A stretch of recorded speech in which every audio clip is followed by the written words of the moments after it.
It's that time of year, baby. Carousel craziness is in full effect, and this was like an extra level of craziness when it comes to this whole situation with A&M and Mark Stoops. It's going to be Mark Stoops, and then at the 11th hour, down at the 1-yard line after further review, not going to be the head coach. So what happened here? What do we make of this? What does this mean going forward? What can we take away from this whole situation? We'll talk about it right now, but first things first, Texas A&M fans, make sure to dial in right here to the On3 YouTube channel. We talk college football and only college football on this show every single day. Billy Lucci from Texas Aggies has been known to make an appearance on this very platform. So would encourage you to subscribe so you don't miss a minute of what we got going on right here on this On3 YouTube channel. So what happened? Because at around, let's guesstimate and say it was around 11 p.m., sort of, again, guessing at what time that was, but around 11 p.m., word starts to leak out that Mark Stoops is not going to be the head coach at Texas A&M. Because before that, leading up to it was, hey, Mark Stoops from Kentucky, a guy who's, sort of a proven commodity when it comes to building programs, and he's kind of overachieved at Kentucky over the last couple of years, is going to be the guy. Ends up not being the guy. So what I was told that happened was the Texas A&M board essentially rejected the proposed contract for Mark Stoops. Essentially, it was a thing, the way that it was described to me was that this contract was a little bit too rich for what they believed Mark Stoops deserved. And so they said, hey, thanks, but no thanks. Thing kind of falls apart. We get a tweet from Mark Stoops saying, I want to stay at Kentucky. I'm not here to tell you what was true or not true in that whole situation, but at the end of the day, again, Mark Stoops, not the head coach for A&M. And the good folks at Tex Aggs rejoiced. I mean, there was a feeling here of like, man, really? We can take a big swing? We have all these resources. We have a chance to go get a big name and we get Mark Stoops. That was the feeling internally. Now, for me, on the outside looking in, I kind of liked the hire for A&M, to be honest, because I felt like Mark Stoops, at the very least, from a profile perspective, was made up of a lot of the right things that Texas A&M needs.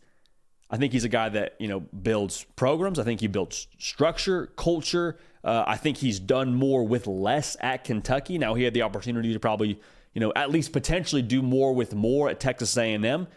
But again, going back to what this tells us, just because it wasn't Mark Stoops, I think it tells us it could be someone like Mark Stoops in that same vein. And I think for me, again, on the outside looking in, it feels like this is kind of the profile that A&M needs going forward. This is kind of right in that wheelhouse of what is going to be successful at A&M. It's not going to be that big splash hire. I know there's a lot of noise around Kalen DeBoer is who I think some Texas A&M fans would like to have. I know Lane Kiffin was thrown out there at one point in time when this whole search began, and there was a lot of exciting names. Like, I think someone like a Mark Stoops makes a ton of sense, and I keep going back to this. We said this as soon as the job became available. Mike Elko makes a lot of sense. He's someone that I think most importantly would get A&M. And I think this is something that probably exposes this job in itself of what it will take to be successful. Like, we cannot overstate the importance of fit. And some places fit is a little bit more important than others. Like at a spot like where culture is so critical and there's so many external variables that go into being successful, you got to be able to get the place. And Mike Elko, having been at A&M, he would know what he's signing up for. And I think the fact that this fell through, I think overall, this is probably best for both sides. Because for Mark Stoops, if he had gotten to a place where he wasn't 110% welcomed, you would have found yourself in that Brian Harsin situation where, hey, he's not really our guy, but he's our guy right now, and we don't know 100% we're in on him. There has to be complete unity whenever you make your hire as the next head football coach. Because if we're not all pulling in the same direction, we've seen it many times throughout the college football landscape where the administration's here, the head coach is here, the football team is here, and you're kind of pulling in different directions. At the end of the day, nobody wins in that situation. So I'm doubling down here and saying Mike Elko makes the most sense for A&M. And I think at the very least, if you're an A&M fan, you're encouraged it wasn't Mark Stoops by nature of the response that there's been from this kind of story.